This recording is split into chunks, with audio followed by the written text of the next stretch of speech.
إن الحمد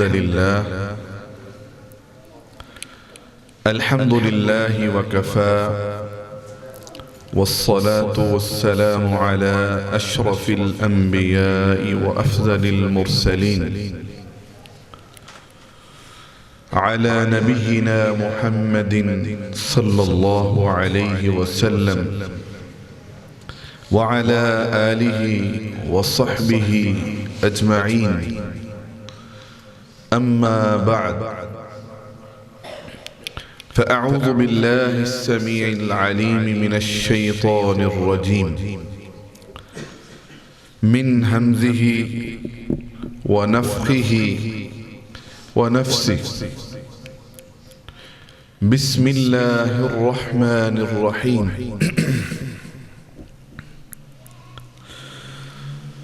فليحذر الذين يخالفون عن أمره أن تصيبهم فتنة أو يصيبهم عذاب أليم. صدق الله العظيم. جو لوگ اللہ کے پیارے رسول صلی اللہ علیہ وسلم کے کسی بھی معاملے میں آپ علیہ السلام کی مخالفت کرتے ہیں،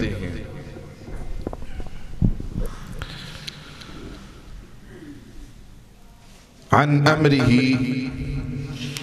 کسی امر میں،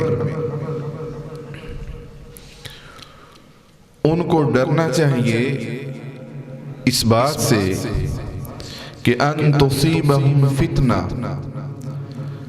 کہ انہیں دنیا کے اندر کوئی فتنہ پہنچے،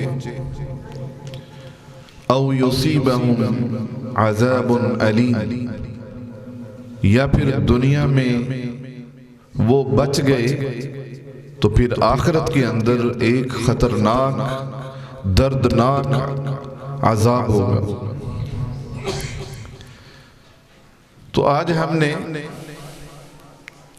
اس بات پہ توجہ کرنی ہے کہ نبی صلی اللہ علیہ وسلم کا، آپ کی شریعت کا، آپ کی سنت کا، آپ کی حدیث کا، آپ کی سیرت کا، آپ کے طریقے کا کوئی ایک معاملہ جس میں لوگ اللہ کے پیارے رسول صلی اللہ علیہ وسلم کی مخالفت کریں گے تو ان کو دو طرح کے عذاب سے دوچار ہونا پڑے گا۔ ان تصیبہم فتنہ، ایک تو انہیں فتنہ پہنچے گا، او یصیبہم عذاب علیم، اگر آخرت میں دنیا میں وہ کسی طرح بچ کے چلے گئے تو آخرت کے اندر ان کو دردناک عذاب ہوگا۔ گویا یہ دوہرا عذاب اس لیے ہے کہ نبی صلی اللہ علیہ وسلم کے ساتھ کسی بھی امر میں جب امت مخالفت کرے گی تو اللہ کا اتنا غضب برستا ہے کہ وہ دنیا میں بھی پکڑے جاتے ہیں اور آخرت کے اندر بھی دردناک عذاب ہے۔ اس لیے نبی صلی اللہ علیہ وسلم ہر خطبے میں،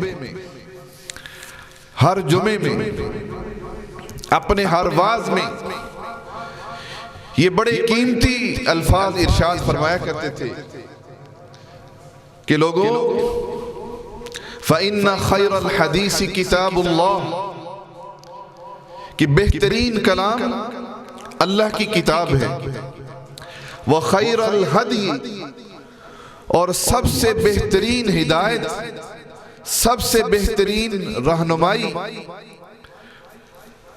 ہدی محمد صلی اللہ علیہ وسلم، وہ اس کائنات میں جناب محمد الرسول اللہ صلی اللہ علیہ وسلم کی ہدایت اور رہنمائی۔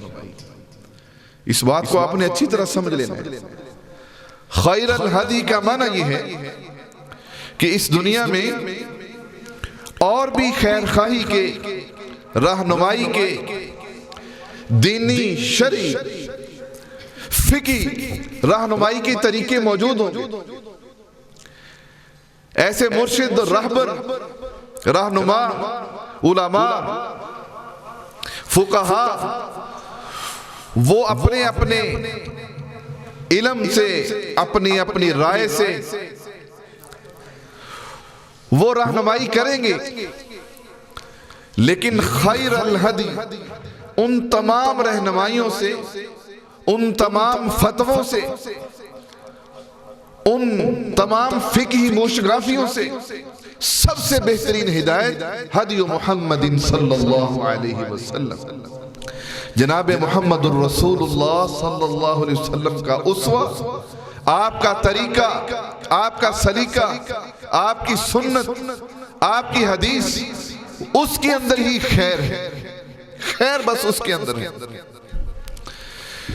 دوستو مجھے ایک بات بتائیں کہ جتنے بھی دینی احکام ہیں وہ کہاں سے اترے ہیں؟ آسمان سے۔ نماز بھی آسمان سے آئی اور نماز کا طریقہ بھی آسمانوں سے اترا ہے۔ وضو کا حکم آسمانوں سے اللہ نے بھیجا ہے، اور وضو کا طریقہ، وضو کا سلیقہ بھی آسمانوں سے اترا ہے۔ حج کا حکم بھی وَأَتِمُّ الْحَجَّ وَالْعُمْرَةَ لِلَّهِ، حج کا حکم بھی آسمانوں سے آیا، اور خُذُوا عَنِّي مَنَاسِكَكُمْ، حج کے طریقے بھی آسمانوں سے آئے۔ وَمَا يَنْتِقُ عَنِ الْهَوَىٰ، میرے کسی پیغمبر کی، میرے حبیب علیہ السلام کی، میرے رسول کی یہ مجال نہیں، ان کو یہ اختیار نہیں کہ وہ دینی معاملے میں اپنی رائے داخل کرے، میری وحی کو چھوڑ کر، میرے حکم کو چھوڑ کر وہ اپنا مشورہ دے۔ ان هو الا وحی، وہ جو بھی رہنمائی فرمائیں گے، جو طریقہ بتائیں گے، جو وقت، جو رکعت، جو دعائیں، جو اذکار، جو ارکان میرے آقا علیہ السلام بتائیں گے، ان ہوا الا وحی، وہ فقط وحی ہوگی، وحی کے علاوہ کچھ نہیں۔ اور آپ جانتے ہیں کہ وحی کیا چیز ہے؟ وحی اللہ کا علم ہے۔ اللہ کے علم میں کوئی کمی ہے؟ کوئی نقص ہے؟ اللہ کے علم میں نسیان ہے؟ اللہ کی طرف جہل کی نسبت ہو سکتی ہے؟ اللہ اکبر، سبحانہ وتعالی عما یصفون۔ اللہ ان تمام نقص سے، کوتاہیوں سے، نسیان سے، بھولنے سے، کم علمی سے، تضاد سے وہ پاک ذات ہے۔ اس لیے اللہ کے پیغمبر جو طریقہ بیان کریں گے وہ اللہ کا علم ہوگا، اس لیے پیغمبر کے طریقے میں غلطی نہیں ہوتی، پیغمبر علیہ السلام کے طریقوں میں تضاد نہیں۔ وہی 2 اور 2 4 ہی ہوں گے، 5 یا 3 نہیں ہوں گے۔ وہی کی مثال ایسے ہے، وہی کے اندر تضاد نہیں ہوتا۔ انسانوں کے اندر، انسانوں کے ذہنوں میں، ان کے فہموں میں، انسانوں کی سوچ میں، انسانوں کے علم میں، سمجھنے کی لیاقت میں، استعداد میں فرق ہوتے ہیں۔ جیسے شکلیں مختلف ہیں ویسے عقلیں بھی مختلف ہوتی ہیں۔ ایک انسان آج سے 20 سال پہلے تھا، اس کو جو جدید مسائل پیدا ہو رہے ہیں اس بیچارے کو تو خبر ہی نہیں، وہ کوئی عالمی عالمگیر دین کے لیے کوئی رہنمائی کر سکتا ہے؟ جن اماموں کو گزرے ہوئے 5 صدیاں 10 صدیاں گزر چکی ہیں، ان کو آج کے فقہی مسائل کا علم تھا؟ اگر علم تھا تو کس کو تھا؟ سبحانہ وتعالی اللہ رب العزت کو یہ علم تھا۔ قیامت تک کے جتنے لوگ ہیں، ہر ادوار میں، تمام ازمنہ میں، تمام اوقات میں انسانوں کے کیا کیا مسائل ہوں گے اور ان کا حل کیا ہے، وہ اللہ کے علم میں موجود تھا، انسانوں کے علم میں موجود نہیں تھا۔ اس لیے فرمایا وَخَيْرَ الْهَدْيِ هَدْيُ مُحَمَّدٍ صلی اللہ علیہ وسلم، اللہ کے پیارے رسول صلی اللہ علیہ وسلم کی ہدایت، آپ کا طریقہ، آپ کا سلیقہ وہ اللہ کے علم کی روشنی میں ہوتا ہے، اس لیے اس میں غلطی نہیں ہوتی۔ رہنمائیاں ہوں گی، طریقے ہوں گے، لیکن وہ امتیوں کے ہوں گے۔ کسی امتی کے پاس وحی آتی، یہی فرق ہوتا ہے، نبی کے پاس وحی آتی ہے، نبی اللہ کے علم کی روشنی میں بات کرتا ہے، نبی کے پاس آسمانوں سے طریقے بھی آتے ہیں، احکام بھی آتے ہیں، اوقات بھی بتائے گئے ہیں، ایک ایک رکن نماز کا، حج کا، زکوٰۃ کا اللہ نے اپنے حبیب علیہ السلام کو بتایا۔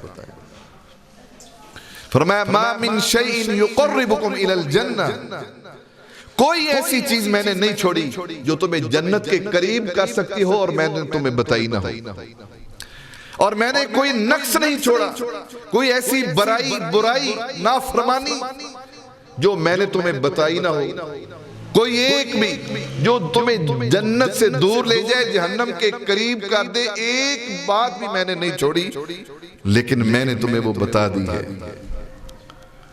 اللہ اکبر۔ تو سب سے بہترین طریقہ جناب محمد الرسول اللہ صلی اللہ علیہ وسلم کا ہے، اس لیے کہ آپ اللہ کے علم کی روشنی میں بات کرتے ہیں، آپ وحی کے ذریعے بولتے ہیں، آپ اپنی مرضی سے نہیں بولتے، اس لیے امتی اور نبی کا مقابلہ ہی نہیں، امتی صحابی ہی کیوں نہ ہو، اس کی ذاتی رائے جو اللہ اور اس کے رسول کے خلاف ہو وہ دین نہیں کہلا سکتی۔ یہ بات سمجھ آگئی تو ہم آگے چلتے۔ اب جتنے بھی ہدایت کے رستے ہیں، جتنے بھی اور طریقے ہیں سوائے نبی صلی اللہ علیہ وسلم کے، ان کے اندر خیر نہیں ہے۔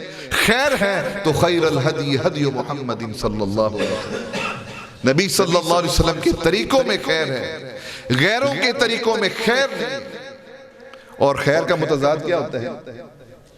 شر۔ فرمایا وَشَرُّ الْأُمُورِ مُحْدَثَاتُهَا، کائنات کے اندر بہت سی برائیاں ہیں، بہت سے برے عمل ہیں، لیکن بدترین امر وہ ہے، بدترین امور وہ ہیں جو دین کے اندر نئے نئے بنا کے شروع کیے جائیں اور ان کا نفاذ کیا جائے، ان کا نشر کیا جائے۔ وَشَرُّ الْأُمُورِ، سب سے بدترین وہ اعمال، وہ افعال ہیں جو اللہ نے آسمانوں سے نہیں اتارے، زمین والوں نے دین کے اندر خیانت کر دی، دین کے اندر مداخلت کر دی۔ وہ شر الامور، اللہ اکبر۔ اس لیے اللہ نے قرآن حکیم میں فرمایا وَإِن تُطِيعُوهُ تَهْتَدُوا، اگر میرے حبیب کی اطاعت کرو گے ہدایت کب ملے گی؟ وَإِن تُطِيعُوهُ، اب ہو ضمیر ایک کے لیے یا چار کے لیے؟ ہو ضمیر جو ہے وہ ایک کے لیے یا چار کے لیے یا 12 کے لیے ہے؟ فرمایا وَإِن تُطِيعُوهُ تَهْتَدُوا، ہدایت تب ہی ملے گی جب میرے آقا کی پیروی کرو گے، آپ کے طریقوں میں، آپ کے سلیقوں میں آپ کی پیروی کرو گے۔ اللہ اکبر۔ اس لیے اللہ نے فرمایا وَمَا أَرْسَلْنَا مِن رَّسُولٍ إِلَّا لِيُطَاعَ بِإِذْنِ اللَّهِ، اللہ کے پیغمبروں کی رسالت کا، نبوت کا، نبی بنانے کا، بعثت کا صرف یہی مقصد ہے کہ ان کی اتباع کی جائے، ان کی کاپی کی جائے، ان کے رستے پہ چلا جائے، انہی کی باتوں کو اسوہ بنا کے پلے باندھ لیا جائے۔ باقی سارے طریقے، سارے سلیقے، سارے رستے، سب کو چھوڑا جا سکتا ہے سوائے حضرت محمد مصطفیٰ صلی اللہ علیہ وسلم کے۔ نہ ان کی بات کو چھوڑا جا سکتا ہے، نہ ان کے طریقے کو چھوڑا جا سکتا ہے، نہ ان کی حدیث کو چھوڑا جا سکتا ہے، نہ ان کی سنت سے منہ موڑا جا سکتا ہے۔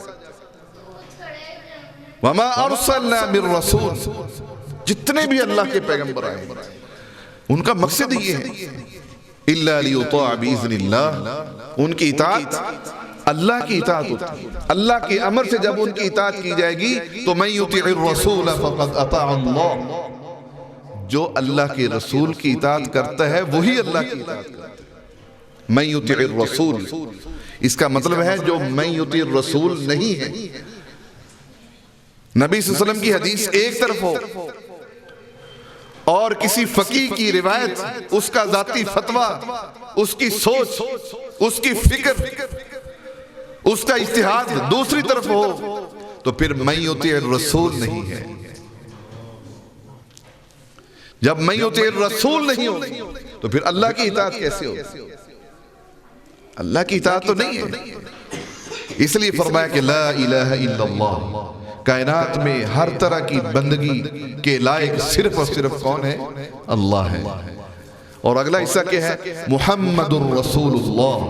اس کائنات میں اطاعت کے لائق، فرما برداری کے لائق، اسوہ کے لائق، کاپی اور ماڈل کے طور پہ اپنانے کے لائق سوائے محمد الرسول اللہ کے اور کوئی بھی نہیں صلی اللہ علیہ وسلم.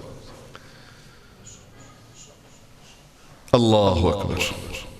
تو سب سے بہترین طریقہ، سب سے بہترین رہنمائی، سب سے بہترین اجتہاد، سب سے بہترین دین، سب سے بہترین سلیقے وہ جناب محمد الرسول اللہ صلی اللہ علیہ وسلم کی. اب نبی صلی اللہ علیہ وسلم کو اللہ تعالیٰ نے بڑی فضیلت عطا فرمائی. لوگ ہمیں تو کہتے ہیں نا کہ یہ گستاخ ہے، بے ادب ہے، نبی کو نہیں مانتے. لیکن جس طرح اہل حدیث نبی صلی اللہ علیہ وسلم کی ایک ایک بات پہ مر مٹتا ہے، کائنات میں کوئی دکھاؤ تو صحیح. فرمایا یا ایہا الذین آمنوا استجیبوا للہ وللرسول اذا دعاکم. میرے نبی کی ایک شان یہ ہے اے ایمان والو، جب تمہیں اللہ اور اس کا رسول بلائیں، اللہ بھی تب بلائیں گے جب اللہ کا رسول بلائے گا. اللہ کا رسول بولتا ہی اس وقت ہے جب اللہ بلاتا ہے. تو رسول کا بول کس کا بول ہوا؟ اللہ کا بول ہوا. یا ایہا الذین آمنوا، ایمان کا تعلق اطاعت کے ساتھ ہے، اطاعت رسول کے ساتھ ایمان کا. یا ایہا الذین آمنوا استجیبوا للہ وللرسول اذا دعاکم. فوراً لبیک کہنا ہے تم نے جو ہی تمہیں بلاوا آ جائے. کس کا؟ اللہ کا یا اس کے رسول کا. اللہ کے پیارے رسول کی آواز کانوں میں پڑے، آپ کی دعوت، آپ کی پکار، آپ کی بات، آپ کا حکم کانوں میں پڑے. استجیبو، سر تسلیم خم کر دو، اس کے بغیر چارہ نہیں ہے. حضرت سعید ابن معلہ نماز پڑھ رہے تھے، آپ نے آواز دی. انہوں نے سوچا میں نماز میں ہوں تو نماز پوری کر کے چلا جاؤں. لیٹ ہو گئے. نبی صلی اللہ علیہ وسلم نے پوچھا کہ میں نے تمہیں بلایا تھا تو آئے کیوں نہیں؟ تب کیوں نہیں ہے؟ اللہ کے پیارے رسول کنت اصلی، میں نماز کی حالت میں تھا، نماز پڑھ رہا تھا. فرمایا میرے سے ابھی تو نے اللہ کا یہ حکم نہیں سنا؟ تمہیں میرے اس مقام کا پتہ نہیں کہ اللہ نے قرآن میں سورہ انفال میں فرمایا یا ایہا الذین آمنوا استجیبوا للہ وللرسول اذا دعاکم. اذا کا کیا معنی ہے میرے سے ابھی؟ جب بھی اللہ کے پیارے رسول کی آواز کانوں میں پڑے، نماز چھوڑنی پڑے، توڑنی پڑے، توڑ دو. لیکن اللہ کے پیارے رسول کی پکار کو نہ چھوڑ. نماز چھوڑنی پڑے تو چھوڑ دو، سجدہ چھوڑنا پڑے تو چھوڑ دو، نماز توڑنی پڑے تو توڑ دو. لیکن اللہ کے پیارے رسول کے حکم ماننے میں تاخیر اللہ کو گوارا، تاخیر گوارا نہیں ہے. یہ کملے والی کی شان ہے، یہ ہے اصل مقام جناب محمد الرسول اللہ صلی اللہ علیہ وسلم کا. کوئی بیان کرتا ہے اللہ کے پیارے رسول کی آواز کانوں میں ٹکرائے، دکھاؤ کوئی اور مائی کا لال. ماں بلائے نماز نہیں توڑی جا سکتی، باپ بلائے نماز نہیں توڑی جا سکتی. دنیا کے سارے بقیہ نبی بلائیں، سارے مل کے بلائیں، نماز نہیں توڑی جا سکتی. تمام صحابہ بلائیں، نماز نہیں توڑی جا سکتی. تمام فقہا کا حکم ہو کہ آؤ، نہیں جا سکتے. ماں باپ کتنی ان کی اطاعت فرض ہے، دونوں مل کے بھی بلائیں، نماز نہیں توڑی جا سکتی. کائنات میں ایک ہی ہستی ہے جناب محمد الرسول اللہ. آپ کی یہ شان ہے، آپ کا یہ مقام ہے کہ آپ کی آواز کانوں میں ٹکرائے تو نماز بھی چھوڑنی پڑے تو چھوڑ دو. استجیب، فوراً سر تسلیم خم کر دو. یہ آپ کا مقام ہے، یہ اللہ نے آپ کو شان دی. فرمایا میرے سے ابھی تم نے سنا نہیں؟ فرمایا اللہ کے پیارے رسول مجھے سمجھ آ گئی. یہ ہے اطاعت. ایک ہے اطاعت کرنا، ایک ہے فوراً اطاعت کرنا. اللہ نے ڈرایا ہے استجیبوا للہ وللرسول اذا دعاکم لما یحییکم. تمہاری زندگی اسی میں ہے، تمہاری زندگی اسی میں، تمہاری خیر خواہی، تمہاری بلائی اس میں ہے کہ اللہ کے پیارے رسول جو ہی آرڈر کریں، حکم دے، فوراً ساری دنیا کو چھوڑا جا سکتا ہے، محمد الرسول اللہ کا لڑ نہیں چھوڑا جا سکتا صلی اللہ علیہ وسلم. اطاعت بھی کرنی ہے اور فوری کرنی ہے. دو حکم آگے، دو حکم. اللہ کے پیارے رسول کا حکم ماننا ہے، ایک حکم لازمی فوراً اسی وقت ماننا ہے. دوسرا حکم ماننا ہے، فوراً ماننا ہے. اللہ کو تاخیر گوارا. تو ہم جب حدیث سنتے ہیں، ہم جب نبی صلی اللہ علیہ وسلم کی کوئی حدیث ہمارے کانوں میں پڑتی ہے، دکھائی جاتی ہے، پڑھائی جاتی ہے، اس وقت اگر میرے دل میں یہ بات آ جائے کہ میں پہلے اپنے باپ سے پوچھوں گا، پہلے میں اپنی ماں سے پوچھوں گا، میں اپنے مرشد سے پوچھوں گا، میں اپنے امام سے پوچھوں گا، میں اپنے پیشوا سے پوچھوں گا، میں اپنی طریقت سے سوال کروں گا، اتنی تاخیر ایمان سے بتائیں اللہ کو گوارا ہے؟ یہ میل دلوں سے نکلے گی تو پھر آقا کی سچی محبت دل میں آئے گی علیہ السلام. سچا تعلق اللہ اور اس کے رسول کے لیے قائم کرو. غلامی یہ نہیں ہے کہ میں سوچتا ہوں، کرتا ہوں، ٹھہرتا ہوں، ہاں جی پہلے اپنے باپ سے پوچھتا ہوں، مشورہ کرتا ہوں، یہ غلامی ہے. اللہ اکبر. استجیبوا للہ وللرسول اذا دعاکم. آپ جانتے ہیں کہ اذا عموم کے لیے آتی ہے. جب بھی اللہ کے پیارے رسول کی آواز آئے فوراً لبیک کہنا ہے، سب کچھ چھوڑ کے. ورنہ کیا ہو گیا؟ یہ سزا ہے نبی صلی اللہ علیہ وسلم کی مخالفت کی سزا. پہلے جو آیت پڑھی اس میں فتنہ دنیا میں اور آخرت میں عذاب علیم. یہاں اللہ نے ایک اور سزا بیان فرمائی. فرمایا وَعْلَمُوا أَنَّ اللَّهَ يَحُولُ بَيْنَ الْمَرْءِ وَقَلْبِ. اگر تم نے اللہ کے پیارے رسول کا حکم ماننے میں تاخیر کی، سوچ میں پڑ گئے، شک میں پڑ گئے، تردد میں پڑ گئے کہ جی ہمارا امام ہے، آخر اس نے بھی تو نبی کی حدیث پڑھی ہوگی، آخر اس نے بھی تو قرآن پڑھا ہوگا، ہاں جی وہ بھی تو عالم ہے جی، وہ سب سے پہلے پیدا ہوا ہے جی، اس کی یہ شان ہے جی، اس کی وہ شان ہے. وہ مقابلہ کس سے کرتے ہو؟ جناب محمد الرسول اللہ صلی اللہ علیہ وسلم سے مقابلہ کرتے ہو. آرڈر کس کا ہے؟ حکم کس کا ہے؟ یہ حکم، یہ آرڈر آسمانوں سے آیا ہے. یا ایھا الذین آمنوا استجیبوا للہ وللرسول اذا دعاکم. اللہ کا امر تو یہ تھا کہ میرا امر میرے پیارے رسول کی زبان سے تمہاری کانوں میں پڑے، فوراً استجیبوا. تم خیالوں میں پڑ گئے، تم چکروں میں پڑ گئے کہ یہ تو چار رستے ہیں، میں جی کس رستے پہ جاؤں؟ ایک کہتا ہے یہ ٹھیک ہے، دوسرا کہتا ہے یہ ٹھیک ہے. یہ چار تم نے بنائے ہیں، اللہ نے تو ایک ہی بنایا ہے. لا الہ الا اللہ محمد الرسول اللہ. لا الہ الا اللہ بندگی ہے، محمد الرسول اللہ بندگی کا طریقہ ہے. اللہ نے تو ایک ہی بنایا ہے، چار تو تم نے بنائے. ایک کہتا ہے حلال ہے، دوسرا کہتا ہے حرام ہے، ایک کہتا ہے جائز ہے، دوسرا کہتا ہے ناجائز ہے. دوسرے اٹھے انہوں نے کہا کہ تمہارے چار ہیں تو ہمارے 12 ہیں. پھر جب تم نے رسول کے ساتھ غداری کی، تم نے آقا علیہ السلام کو دھوکہ دیا، غلامی کے نعرے لگا کے وفاداریاں تم نے امتیوں سے قائم کر لی، تو پھر دیکھیں ٹولی در ٹولی، طریقت در طریقت، نسبت در نسبت، سلسلے در سلسلے، کہاں سے کہاں امت چلی. اگر اللہ کا حکم مان لیتے وَإِن تُطِيعُوهُ تَهْتَدُوا، میرے پیغمبر کے طریقے میں، آپ کی سنت میں، آپ کی حدیث میں ہدایت بند ہے. ہدایت اس کے علاوہ مل نہیں سکتی. یا ایھا الذین آمنوا اطیعوا اللہ واطیعوا الرسول ولا تبطلوا اعمالکم. اللہ اور اس کے رسول کی اطاعت میں، فرما برداری میں خیر ہے. اعمال مقبول بھی ہوں گے، ان کی قیمت بھی لگے گی، اللہ کے ہاں ویلیو بھی ہوگی. اگر تم نے اللہ اور اس کے رسول کو چھوڑ دیا، وَلَا تُبْطِلُوا أَعْمَالَكُمْ، سونے کے بنا لو پہاڑ، عمل اپنے سونے ہیروں سے رنگ دو، سونے کے عمل کر دو پہاڑوں جیسے، تُبْطِلُوا، سب کے سب برباد ہو جائے. یہ ہے نبی صلی اللہ علیہ وسلم کی مخالفت کی سزا. کسی ایک امر میں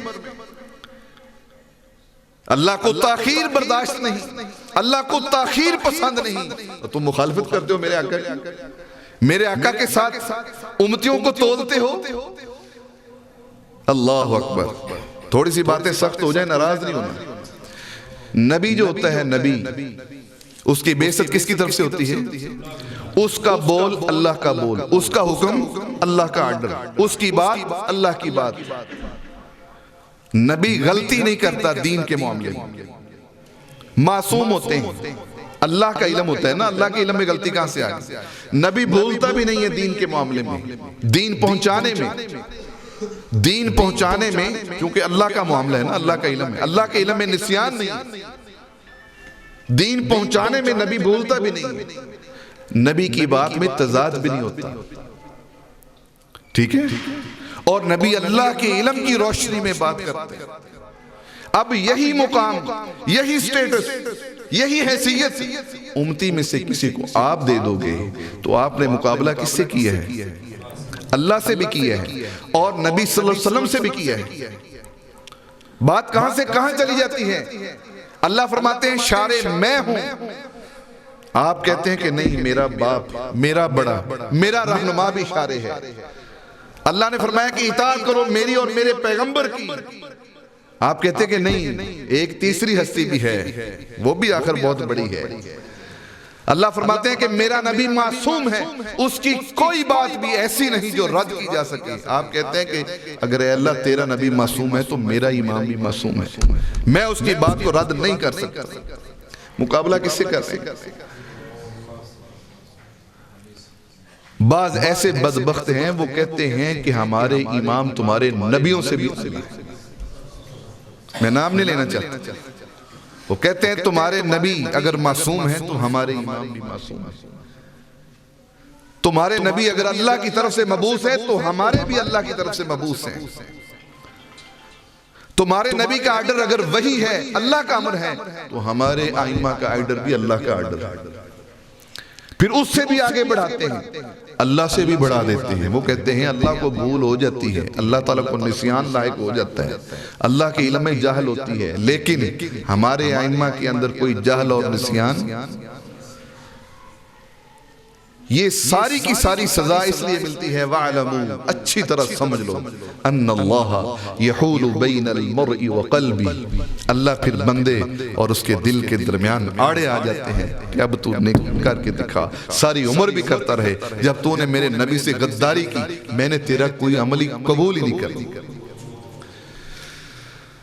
اللہ اکبر. اس لیے فرمایا فَلْيَحْذَرِ الَّذِينَ يُخَالِفُونَ عَنْ أَمْرِهِ، ان لوگوں کو جو اللہ کے پیارے رسول صلی اللہ علیہ وسلم کی کسی معاملے میں مخالفت کرتے ہیں.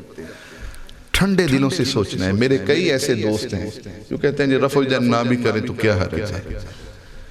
فَلْيَحْذَرِ الَّذِينَ يُخَالِفُونَ عَنْ أَمْرِهِ، کوئی بھی معاملہ ہو، وہ ہاتھ اٹھانے کا ہو، ہاتھ باندھنے کا ہو، اوپر ہو یا نیچے ہو، رکوع کرنے کا ہو، رکوع سے سر اٹھانے کا ہو، سجدہ کرنے کا ہو، سجدے سے سر اٹھانے کا ہو، تشہد کا ہو، سلام کا ہو، کوئی معاملہ، حج کا ہو، زکوٰۃ کا ہو، عمرے کا ہو، جہاد کا ہو. فَلْيَحْذَرِ الَّذِينَ يُخَالِفُونَ عَنْ أَمْرِهِ، امر عام ہے، کسی معاملے میں اللہ کے پیارے رسول کی مخالفت ہوگی ان تصیبہم فتنہ، اللہ کی طرف سے آزمائش آ جائے، اللہ کی طرف سے امتحان شروع ہو جائے گا، اللہ کی طرف سے کوئی آفت پہنچ جائے گی. ہم کہتے ہیں جی رفع الجن سے کیا تو کوئی حرج نہیں. مسند احمد کی حدیث ہے، نبی کریم صلی اللہ علیہ وسلم نے فرمایا لوگو بعثت بین یدی الساعہ بالسیف، میں قیامت کے قریب تلوار دے کے بھیجا گیا. وجعل رزقی تحت ظل رمحی، اور اللہ نے میرا رزق میرے نیزے کے نیچے رکھ دیا. وجعل الذلۃ والصغار علی من خالف امری، اور جو شخص میرے کسی معاملے میں، میرے امر میں میری مخالفت کرے گا، اللہ نے اس کے اوپر ذلت، رسوائی اور پھٹکار لکھ دی. مسند احمد بن حنبل کی حدیث.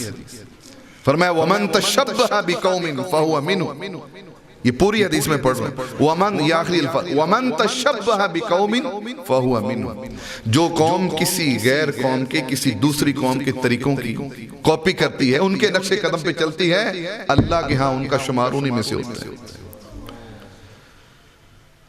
فرمایا جعل الذلۃ والصغار علی من خالف امری، جو میرے معاملے میں، میرے کسی امر میں میری مخالفت کرے گا، وہ رفع الیدین ہو، وہ سینے پہ ہاتھ باندھنا ہو، وہ رکوع ہو، وہ سجود ہو، وہ حج ہو، وہ عمرہ ہو، وہ نماز قصر ہو، وہ نماز جمع ہو، کسی ایک معاملے میں اللہ کے پیارے رسول صلی اللہ علیہ وسلم کی مخالفت ہوگی، ان تصیبہم فتنہ، اور حدیث کی روشنی میں جعل الذلۃ والصغار علی من خالف امری، اللہ کی طرف سے پھٹکار پڑ جائے گی، لعنت پڑے گی، ذلت آ جائے گی اس کے اوپر جو اللہ کے پیارے رسول کے ساتھ کسی معاملے میں اختلاف کرتا ہے، افتراق پیدا کرتا ہے، مخالفت کرتا ہے۔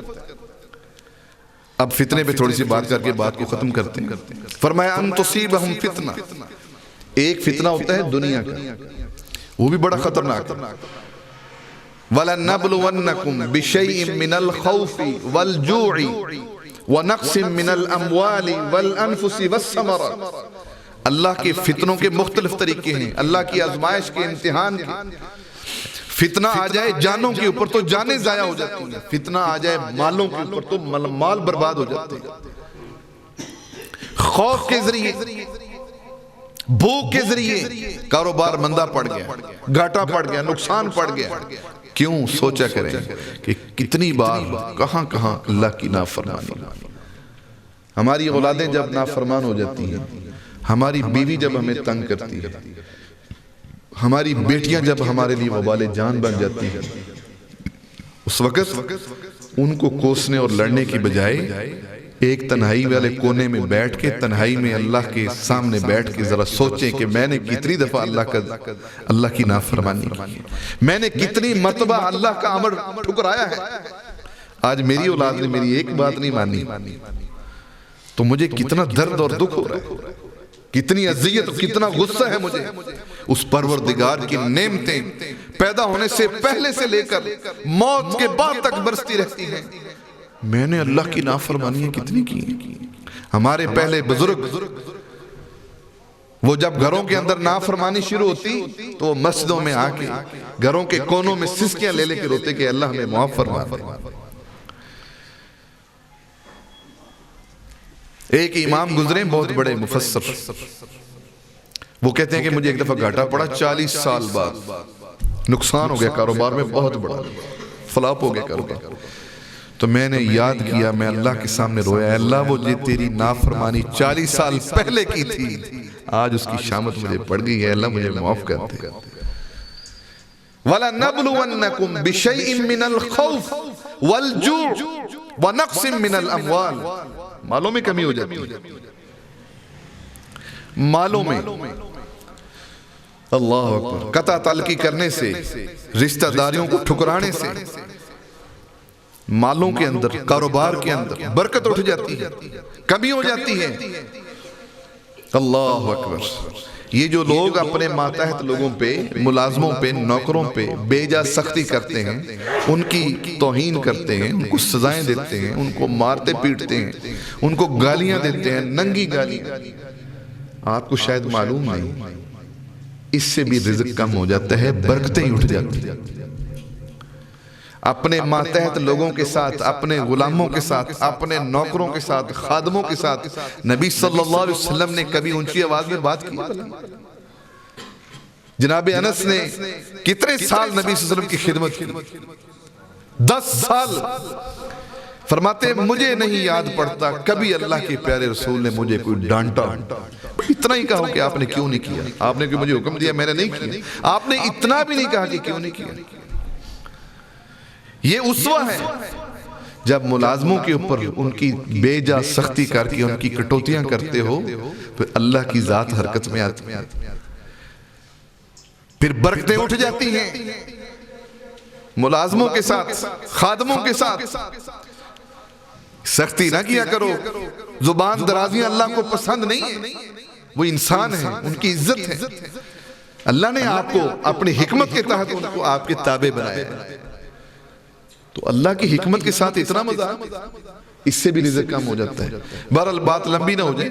وَلَنَبْلُوَنَّكُمْ بِشَيْءٍ مِّنَ الْخَوْفِ وَالْجُوعِ، ہم تمہیں فتنے سے آزمائیں گے، امتحان لیں گے، وہ فتنہ مال کے اوپر پڑتا ہے، جانوں کے اوپر پڑتا ہے، جانیں ضائع ہو جاتی ہیں، بچہ فوت ہو گیا، بیوی فوت ہو گئی، گھر کے اندر کوہرام مچ گیا، ان تصیبہم فتنہ، یہ سزا کس کی مل رہی ہے؟ اللہ کے پیارے رسول صلی اللہ علیہ وسلم کی کسی معاملے میں، وہ چھوٹا ہو بڑا ہو، وہ عبادت کا ہو معاملے کا ہو، وہ اخلاقیات کا ہو عقیدے کا ہو، اللہ نے یہ نہیں بتایا کہ کون سا معاملہ، امری کوئی بھی ہو، کوئی ایک امر چھوٹا ہو یا بڑا ہو، عقیدہ ہو یا عمل، اگر مخالفت کر دی تو ان تصیبہم فتنہ۔ لیکن یہ دنیا کا نقصان اللہ کے ہاں نقصان نہیں، ہمارے ہاں بڑے نقصان ہیں۔ اللہ کے پیارے پیغمبر علیہ السلام نے فرمایا، لوگو ان اللہ یعطی الدنیا لمن احب ومن لا یحب، اللہ دنیا اسے بھی دیتے ہیں جو اللہ کو محبوب ہو، پسند، ومن لا یحب، اور جو اللہ کو ناپسند ہو، نہ مانے، انکار کرے، کفر کرے، اللہ اسے بھی دیتے ہیں۔ اللہ نے اگر جان ڈالی ہے تو انصاف کا تقاضا یہ تھا کہ اسے خوراک بھی دی جائے، اسے رہنے کا مکان بھی دیا جائے۔ ان اللہ یعطی الدنیا لمن احب ومن لا یحب، اس میں کوئی امتیاز نہیں ہے، کافروں کو اللہ نے ہم سے بھی زیادہ نوازا ہے۔ کیوں؟ فرمایا لو کانت الدنیا تعدل عند اللہ جناح بعوضہ، اگر اللہ کی نظر میں اس دنیا کی قدر ویلیو ایک مچھر کے پر کے برابر بھی ہوتی، ما سقا کافر منہا شربۃ ماء، کسی کافر کو ایک پانی کا گھونٹ بھی نہ ملتا۔ بکری کا بچہ مرا ہوا پڑا تھا، کیڑے چڑھ رہے تھے، تعفن بدبو پھوٹ رہی تھی، آپ گزر رہے تھے، فرمایا اس بکری کے بچے کو کون خریدے گا مجھ سے؟ 1 درہم کا۔ صحابہ نے فرمایا کہ اللہ کے پیارے رسول، بکری کا بچہ ہے، کوتاہ قد ہے، مرا ہوا، پھولا ہوا، تعفن سے بھرا ہوا، کیڑے چڑھ رہے، اس کو کیا کر رہے ہیں؟ فرمایا کہ یہی قیمت، یہی ویلیو، یہی حیثیت ہے تمہاری اس دنیا۔ وَلَا يُعْتِ الدِّينِ إِلَّا لِمَنْ أَحَبَّ، دین اگر دنیا میں کسی کو ملتا ہے تو وہ اللہ کا محبوب ہوتا ہے۔ اللہ کی محبت کی نشانی ہے کہ یہ نوجوان بچے، یہ چھوٹے چھوٹے بچے بازاروں میں رلنے کی بجائے، گیم میں کھیلنے کی بجائے، موبائل کی اسکرینوں پہ نظروں کی آوارگی کی بجائے اللہ کا قرآن سن رہے ہیں۔ وَلَا يُعْتِ الدِّينِ إِلَّا لِمَنْ أَحَبَّ، اللہ کی محبت کی نشانی یہ ہے کہ بندے کے اندر دین نظر آئے، اللہ کا خوف نظر آئے، نماز کی پابندی نظر آئے، حیا نظر آئے۔ وَلَا يُعْتِ الدِّينِ إِلَّا لِمَنْ أَحَبَّ، کتنے ایسے خوش نصیب بچے بیٹھے ہیں جن کے ماں باپ شاید ٹی وی کی سکرین کے آگے ہوں، موبائل کی سکرینوں کے اوپر جھانک رہے ہوں، لیکن ان کی اولادیں مسجد میں باجماعت نماز پڑھ کے قرآن کی تلاوت کرتی ہیں۔ کتنے ایسے نوجوان ہیں جوانی کے اندر اللہ کسی کو دین عطا فرما دے تو اللہ کے عرش کا سایہ پکا، متقین علی فرش بطائن، اللہ کے عرش پہ ٹیک لگا کے جب دنیا سڑ رہی ہوگی، جل رہی ہوگی، تو یہ ایسے نوجوان اللہ کے عرش پہ متقین ٹیک لگا کے بیٹھے ہوں گے۔ اللہ کا عرش جنت کا سب سے بلند ترین مقام، اللہ کے لیے محبت، اللہ کے لیے ایک دوسرے کو ملنا، اللہ کے لیے تعلق جوڑنا، اللہ کے لیے تعلق توڑنا، یہ بہت بڑی نعمتیں ہیں۔ وَلَا يُعْتِ الدِّينِ إِلَّا لِمَنْ أَحَبَّ، دین اللہ دے دے تو سمجھ لیں آپ اللہ کی نظروں میں محبوب بن گئے ہیں، قیمتی ترین بن گئے ہیں۔ دین کوئی معمولی چیز نہیں ہے، دنیا والوں کی نظر میں دین والے اور دین ڈی گریڈ ہے، لیکن اللہ کی نظر میں جتنا اس کی دین کی اللہ کے ہاں ویلیو اور اس کا مقام ہے، کسی ڈگری کا نہیں، کسی چیز کا نہیں۔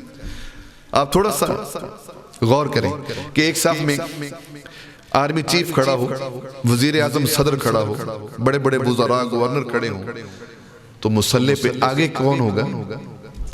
جس کے پاس اللہ کا دیا ہوا دین ہوگا، قرآن کا عالم اور حافظ ہوگا۔ مصلی رسول پہ وہی کھڑا ہوگا، اور اللہ کے پیارے رسول کی قدر اور قیمت اور مقام، یہ دنیا اس کی قیمت بنا جائے، میرے آقا کی قدموں کی خاک کی قیمت بھی نہیں بن سکتی۔ وَلَا يُعْتِ الدِّينِ إِلَّا لِمَنْ أَحَبَّ، یہ جو لوگ سامنے چہرے بیٹھے ہیں یہ اللہ کی نظروں میں بڑے قیمتی ہیں۔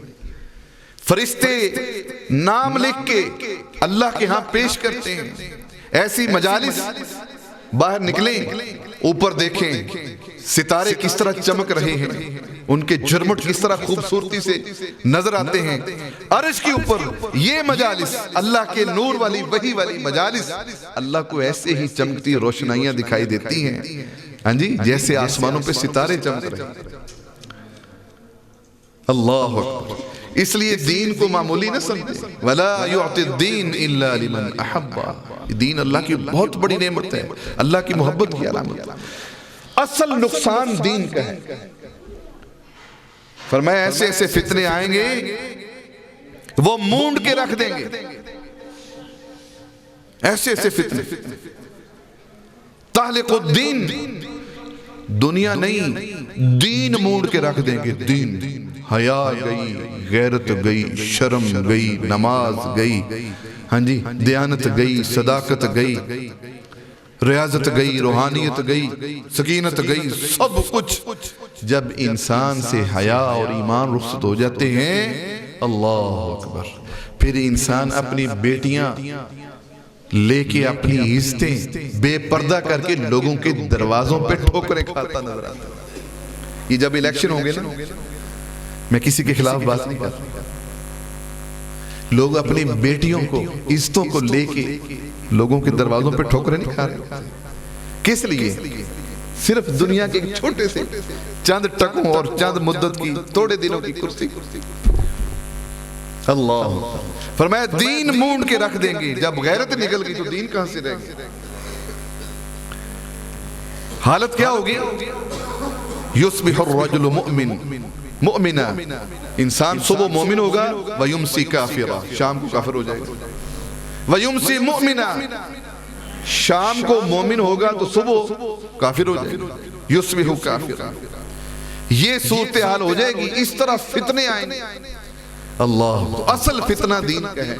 جب دین رخصت ہو جاتا ہے, اللہ اکبر, لوگوں ایک انسان کو سارے بر صغیر, بر اعظم جتنے بھی دنیا میں ہیں, ہفت اقلیم, سارے بر اعظم سونے کے بنا کے دے دی جائیں, لیکن دین اس سے چھین لیا جائے. کائنات کا بدترین کلاش فقیر آدمی ہے وہ جس کے پاس دین نہیں. ہمیں تو دین کی قدر ہی قدر. آخرت کے مقابلے میں, نہ ختم ہونے والی زندگی کے مقابلے میں, یہ 30, 40, 50, 60 سال کی حیثیت کیا ہے؟ نہ ختم ہونے والی زندگی. اللہ اکبر, ہم تو سوچتے ہی نہیں. فرمایا کہ وہ فتنہ تو میں پہنچے گا, فتنہ دین کا. اب دین کا فتنہ کیا ہے؟ امام احمد بن حنبل رحمہ اللہ تعالی وہ فرماتے ہیں الفتنۃ الشرک. یہ فتنہ کیا ہے؟ شرک. ایک شرک ہوتا ہے فی التوحید, کہ بندگی میں, خدائی میں, اللہ کی ذات میں, اللہ کی صفات میں, اللہ کے ناموں میں, اللہ کے کاموں میں کسی کو شریک کر دینا. ایک ہوتا ہے شرک فی الرسالہ, اللہ کے مقرر کیے ہوئے رسول, اللہ کے بھیجے ہوئے رسول, اللہ کی طے شدہ رسالت کے اندر کسی اور رسالت کو شریک کر دینا, یہ شرک فی الرسالہ ہے. ان تصیبہم فتنہ, امام احمد بن حنبل فرماتے ہیں الفتنۃ الشرک. فتنہ کیا پہنچے گا؟ انسان شرک میں مبتلا ہو جائے. شرک میں اگر تم نے اللہ اور اس کے رسول کی مخالفت پہ کمر کس لی, ایک حکم چھوڑا, دوسرا چھوڑا, سنت کو ڈی گریڈ سمجھا, سنت کی غیرت ختم ہوگی, سنت کا حیا اٹھ گیا, پھر رفع یدین کریں نہ کریں, ہاتھ اوپر باندھے, دین کی وقت نہیں رہ جائے گی. دین کو تو آپ نے قدموں میں روک دیا. نہیں جی اوپر کر لیں, نیچے کر لیں جی, کوئی دین کہے تب ٹھیک ہے, رات کہے تب ٹھیک ہے, کوئی حلال کہے تب ٹھیک ہے, حرام کہے تب ٹھیک ہے, سارے ٹھیک ہے. اللہ, یہ کب ہوتا ہے؟ جب دین, حیا, شرم, ایمان, غیرت رخصت ہو. پھر حلال حرام ایک ہی بات. فرمایا الفتنۃ الشرک. اللہ اور اس کے رسول صلی اللہ علیہ وسلم کی مخالفت کی پہلی سزا کیا ملتی ہے؟ کہ انسان فتنے میں مبتلا ہوتا ہے, اور وہ فتنہ کیا ہے؟ شرک ہے.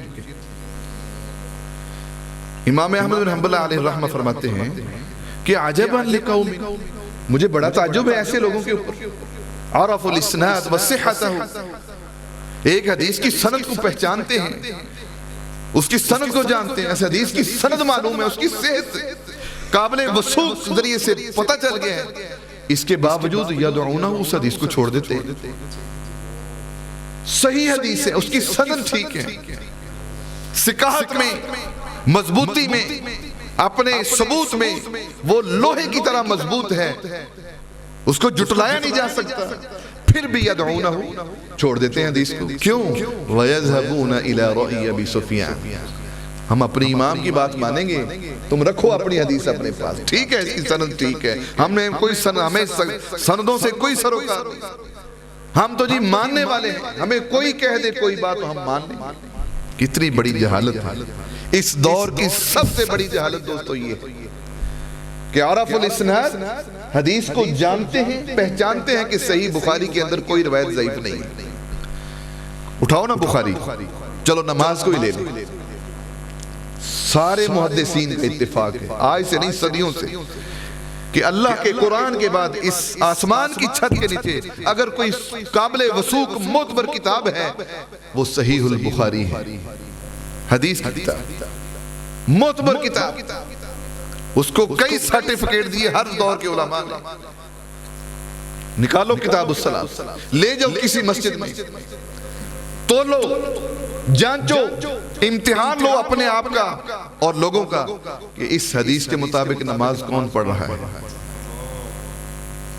کتاب الصلاۃ سے شروع کر لیں، موبائل کے اندر ڈاؤن لوڈ کر لیں صحیح البخاری موبائل کے اندر، اور کتاب الصلاۃ نماز کے چیپٹر مسائل کھولیں، ایک ایک پڑھتے جائیں. ایک نماز ایک مسجد میں پڑھیں، دوسری میں، تیسری میں، اور بخاری پڑھتے جائیں. تمہیں اللہ کے رسول بتاتے جائیں گے کہ یہ میرا طریقہ ہے، یہ میرا امتی ہے، اور یہ میرا دھوکے باز اور فراڈی مکار جو میرے نام پہ دین کے ساتھ مذاق کر رہا ہے وہ یہ ہے. پتہ چل جائے گا. یہ کون سا مشکل کام ہے؟ لوگ مجھے بڑے کہتے ہیں نہیں قاری صاحب کیا کریں جی، ہر بندہ ہی قرآن حدیث بیان کرتا ہے جی، ہر بندہ ہی جی دین والا جی، کس کو جھٹلائیں، کس کو مانیں، کیا کریں. دین کی قدر نہیں ہے نا. بیج لینا ہو نا کسی چیز کا، سیڈ والی دکان پہ جاتے ہیں کہ 1 نمبر بیج دیں، نہیں جی یہ ٹھیک نہیں ہے، اور نہیں جی لوگ باتیں بڑی کرتے ہیں، 4 5 10 دکانیں دیکھیں گے، کس لیے کہ پیور چیز ملے. وہ دین اتنا ہی ڈی ویلیو ہے کہ ایک بیج اور سیڈ جتنی بھی قیمت نہیں ہے تمہارے ہاں دین کی. دودھ لینا ہو تو کبھی کسی نے یہ لکھا کہ میرے پاس 2 نمبر دودھ ہے، پاؤڈر والا دودھ ہے، خالص دودھ نہیں ہے. ہر ایک بندہ لکھے گا 100% خالص. تو ان کی باتوں میں کبھی یقین آیا؟ دین کے معاملے میں کوئی مسئلہ ہی نہیں، کوئی جو مرضی بیان کر دے. نہیں، دین وہ ہے جو آسمانوں سے اترا ہے. ترکت فیکم امرین، آقا علیہ السلام نے فرمایا کہ میں تمہارے اندر 2 چیزیں چھوڑ کے جا رہا ہوں. 2 امام نہیں، 2 بزرگ نہیں، 2 ہستیاں نہیں، 2 پیشوا نہیں، 2 پارٹیاں نہیں، 2 جماعتیں نہیں، 2 چیزیں. کیا؟ کتاب اللہ، ایک اللہ کی کتاب، و سنت رسولی، اور اس کے رسول کی سنت. اس کے سوا کوئی تیسری چیز دین نہیں. بھرتے رہیں کتابوں کے پیٹ، جو جامعیت، جو وسعت، جو خیر، جو اللہ کی رحمت، جو آسانی، جو صلابت، جو درستی قرآن اور حدیث میں ہے وہ کسی امام کی رائے میں نہیں ہو سکتی. وہ اللہ کا علم نہیں ہے. اللہ کے علم میں جامعیت ہے نا. اللہ کے علم جو ہے وہ غلطی سے پاک ہے، انسانوں کے کیسے ہو سکتے ہیں؟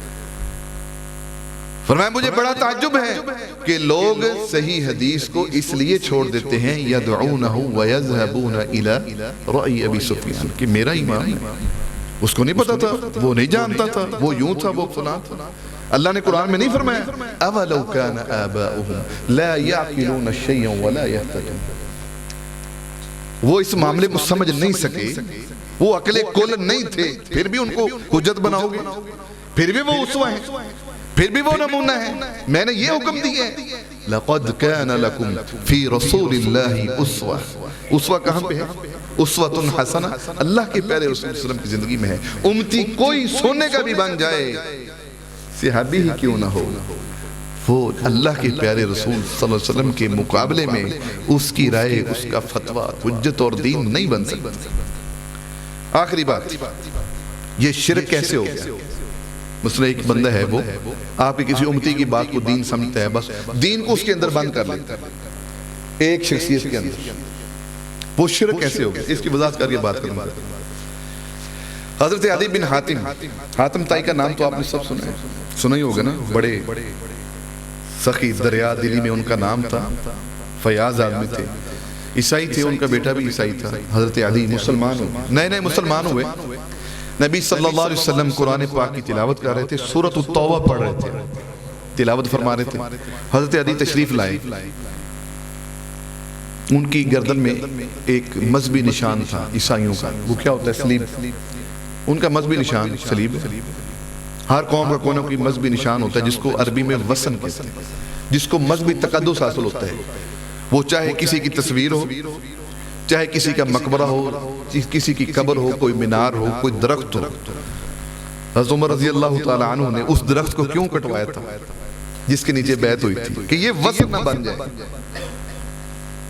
حجر اسود سے مخاطب ہو کے کہا کہ میں جانتا ہوں اے حجر اسود تو ایک پتھر ہے، لا ينفع لا تنفع ولا تضر، نہ تو کسی کو نفع دے سکتا ہے نہ تو نقصان دے سکتا ہے، تیرا بوسہ میں صرف اس لیے لے رہا ہوں کہ میرے محبوب علیہ السلام نے تیرا بوسہ لیا، ان کی اطاعت میں لیتا ہوں، ورنہ میں جانتا ہوں انکا حجر، تو ایک پتھر ہی ہے، چاہے تو جنت سے آئے جہاں سے بھی آئے تو پتھر ہی ہے، لا تنفع ولا تضر، نہ تو نفع دے سکے نہ تو نقصان دے سکے۔ آپ نے وہ درخت کٹوا دیا، کیوں؟ وہ مذہبی وسن بن گیا تھا، ٹھیک ہے نا؟ مجتہد تھے نا، ان کی رائے سے اللہ نے کتنی دفعہ موافقت کی، اللہ تو وہ مذہبی نشان آج کل ہم نے بھی ریڑیوں پہ، دکانوں پہ اپنے اپنے مذہبی نشان لگائے ہوتے ہیں، میں نام نہیں لیتا، جائیں دکانوں پہ بڑی بڑی تصویریں، بڑے بڑے ہستیاں، بڑے بڑے مذہبی نشان، ٹھیک ہے نا؟ ایسی نامعقول قوم ہے، نبی صلی اللہ علیہ وسلم کا جوتا بنا کے آپ کا نام اندر لکھ کے وَمَا أَرْسَلْنَاكَ إِلَّا رَحْمَةً لِلْعَالَمِينَ اندر لکھا ہوتا ہے جوتے کے اندر۔ اب ان سے کوئی کہہ دے تو گستاخ ہم بن جائیں گے، مجھے ایمان سے بتائیں میرے جوتے میں کوئی میرا نام لکھ دے اس میں میری عزت ہے یا بےعزتی ہے؟ تو جو قرآن لکھ دے، جو میرے آقا کا پاکیزہ نام لکھ دے آپ کے جوتا ہی بنا کے، یہ کیسی شان ہے، یہ کیسی محبت ہے تمہاری، اللہ تمہیں ہدایت دے۔ بہرحال بات کر رہے تھے کہ ان کا جو مذہبی نشان تھا وہ سلیب تھا، انہوں نے وہ گلے میں لٹکایا ہوا تھا، آپ نے فرمایا اطرح عنک ھذا الوصل، عدی یہ تم نے کیا ڈالا، نکالو پھینکو اس کو۔ اس سے بعض لوگ کہتے ہیں کہ تعویذ، ہر لٹکانے والی چیز جو ہے تعویذ نما، وہ جائز نہیں، اس نے گلے میں لٹکائی ہوئی تھی۔ اچھا آپ نے وہ اتروا کے پھینک دی، انہوں نے فوراً اطاعت کی، پھینک دی۔ نبی صلی اللہ علیہ وسلم سورہ توبہ کی تلاوت فرما رہے تھے، اس میں ایک آیت آتی ہے، آیت نمبر 63، سب 63 ہیں، اتخذوا احبارهم ورهبانهم اربابا من دون اللہ، کہ انہوں نے یہود اور نصارہ نے اپنے اپنے ربیوں کو، اپنے اپنے راہبوں کو، ملاؤں کو، دینی پیشواؤں کو، اماموں کو، بزرگوں کو انہوں نے کیا بنا لیا تھا؟ اربابا من دون اللہ، اللہ کے سوا انہوں نے ان کو بھی رب بنا لیا تھا۔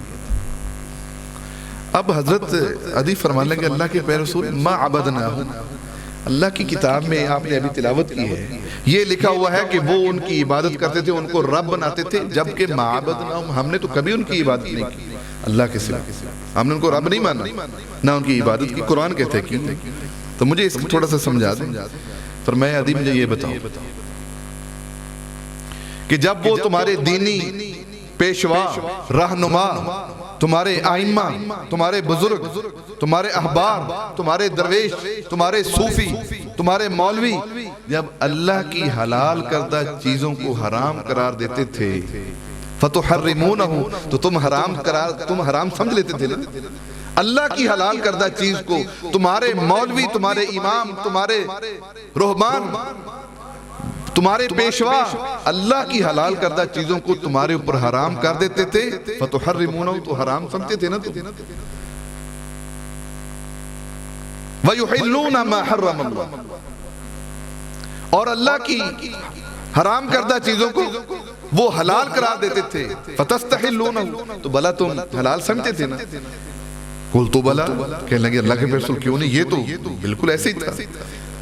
فرمایا تِلْكَ عِبَادَتُهُمْ، اے میرے صحابی، نبی کے سوا کوئی کسی کی اس طرح پیروی کرے جس طرح وہ وحی کی، دین کی کرتا ہے، یہ ان کی عبادت ہے۔ اللہ کے سوا کوئی چیز حلال اور حرام کر نہیں سکتا، اور اللہ کے پیغمبر کے سوا کوئی حلت اور حرمت بتا نہیں سکتا۔ یہ دین ہے، یہ شرع ہے۔ شارع کون ہے؟ اللہ تعالیٰ ہے۔ انسانوں کے زندگی کے رہنے سہنے کے قوانین کون بناتا ہے؟ اللہ کا حق ہے۔ اور جو امتی، جو مخلوق میں سے کوئی بندہ، کوئی جن، کوئی انسان اللہ کا یہ حق چھیننا چاہتا ہے، وہ اللہ سے مقابلہ کرتا ہے کہ نہیں کرتا؟ کہتا ہے یا اللہ اگر تو شارع ہے تو میں بھی شارع ہوں، اگر تو نے کسی چیز کو حلال کیا تو میں نے بھی کیا، اگر تو نے حرام کیا تو میرے پاس بھی پاور ہے، اگر تیرے نبی کے پاس بھی اختیار ہے کہ صرف وہی تیرا دین بتاتا ہے حلال حرام، میں بھی بتاتا ہوں، اگر تیرا نبی ختم نبوت پہ فائز ہے تو میں بھی اس کی طرح کہ میں بھی دین بناتا ہوں۔ میں نہیں مانتا ختم نبوت۔ اللہ اکبر۔ تیرا نبی اگر معصوم ہے تو میرا فلانا بھی معصوم ہے، تیرا نبی اگر تیرے علم کی روشنی میں بات کرتا ہے اس کو جھٹلایا نہیں جا سکتا تو میرے فلانے بزرگ کی بات کو بھی جھٹلایا نہیں جا سکتا۔ تیرا نبی نہیں بھولتا دین کے معاملے میں، میرا امام بھی نہیں بھولتا دین کا، تیرا نبی بھی غلطی نہیں کرتا، میرا امام بھی غلطی نہیں کرتا۔ مقابلہ کس سے ہو رہا ہے؟ اللہ سے ہو رہا ہے۔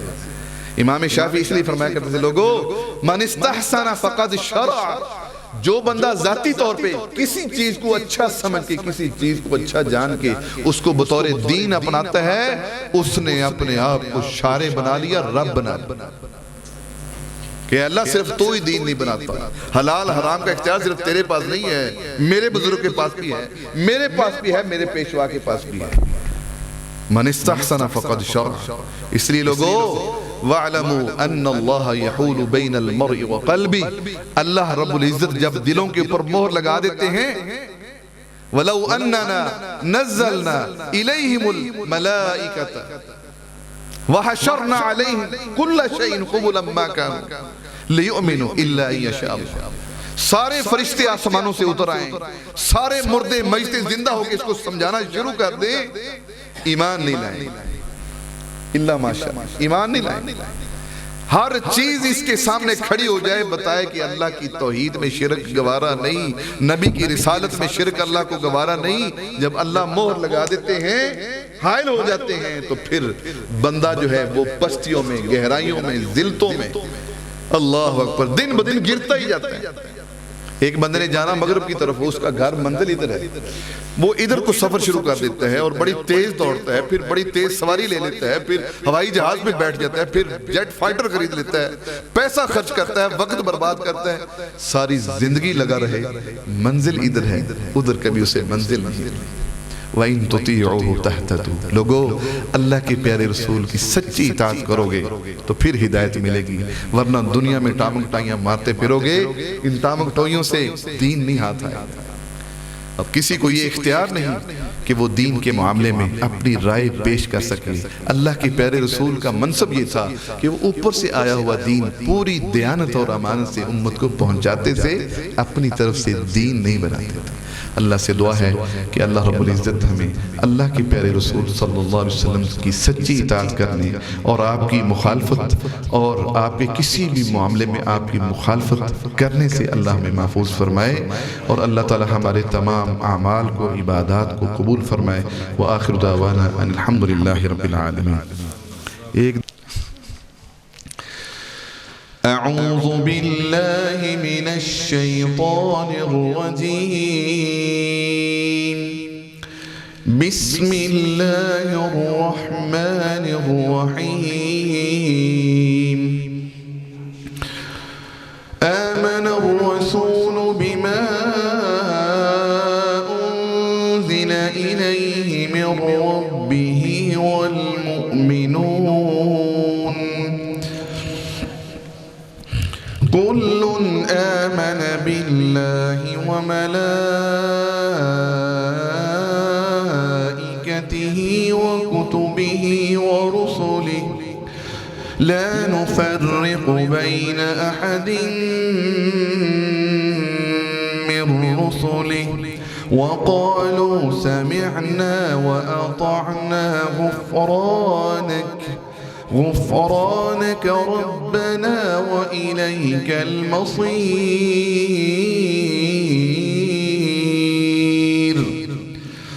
لا يكلف الله نفسا إلا وسعها، لها ما كسبت وعليها ما اكتسبت، اكتسبت ربنا لا تؤاخذنا إن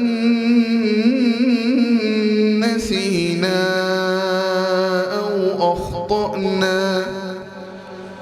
ربنا ولا تحمل علينا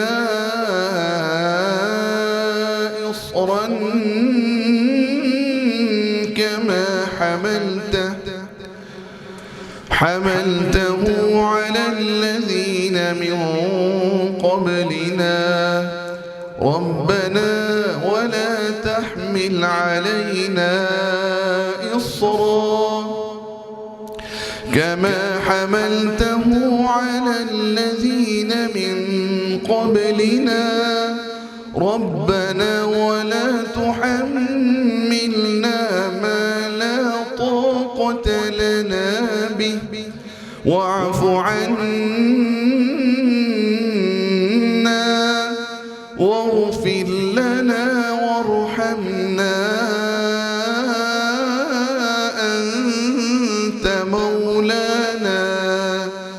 أنت مولانا فانصرنا على القوم الكافرين